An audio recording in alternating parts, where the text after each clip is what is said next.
بسم الله الرحمن الرحيم والفجر وليال عشر والشفع والوتر والليل إذا يسري هل في ذلك قسم لذي حجر ألم تر كيف فعل ربك بعاد إرم ذات العماد التي لم يخلق مثلها في البلاد وثمود الذين جابوا الصخر بالوادي وفرعون ذي الأوتاد الذين طغوا في البلاد فأكثروا فيها الفساد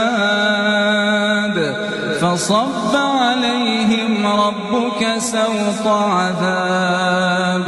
إن ربك لبالمرصاد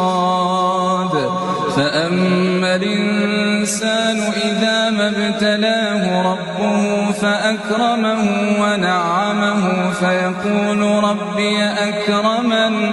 وأما